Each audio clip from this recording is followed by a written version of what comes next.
Welcome to the WVU Men's Basketball Sports Chat on the dpost.com. I'm Todd Murray, along with our WVU Men's Basketball writer, Justin Jackson. And Justin, the Mountaineers headed to Waco, Texas this weekend to finish out the regular season, and still a lot to play for in this finale.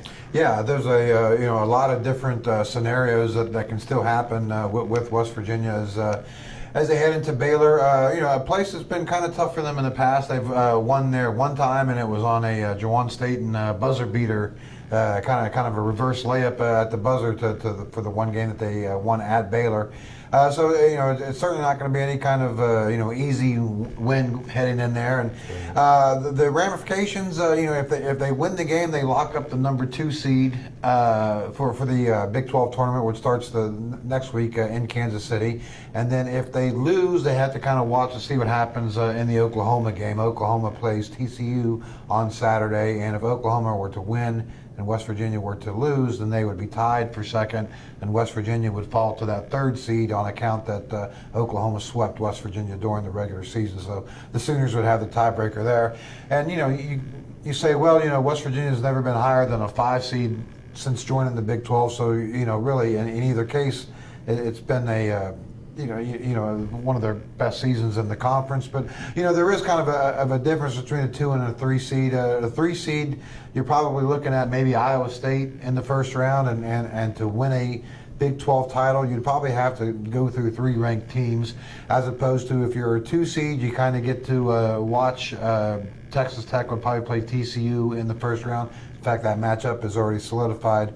And then the winner of that game would play West Virginia. So it would give you a chance to kind of scout your first opponent and see what they're doing.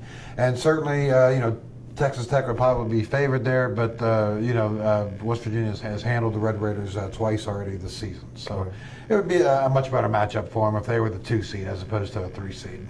Plus, you have the big picture of all this NCAA tournament. Obviously, the more wins and quality wins you can pile up, the better the seeds you're going to get, right? Yeah, I tell you, and you never know what's going to happen in the other conference tournaments, but if you just kind of look at it on paper, and if you kind of think, if West Virginia can go into Baylor and win, it's obviously another good quality road win.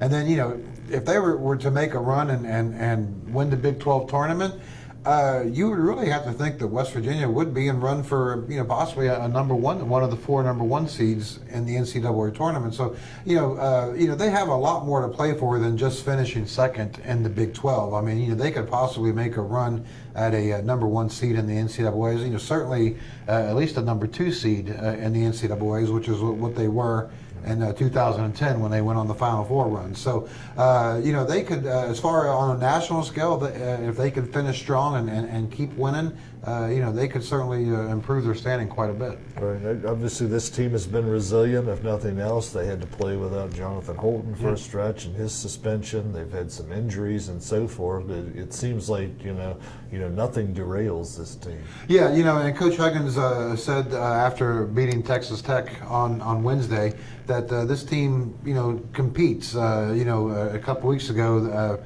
They were without Daxter Miles, who was out with a hamstring for a couple of games, and then Jayshawn Page injures his ankle, and Texas goes on that big run, and I think they were up like 18, 20 points, and West Virginia kind of fought back to get back into that game. And that was kind of an example of kind of how this West Virginia team has been all year.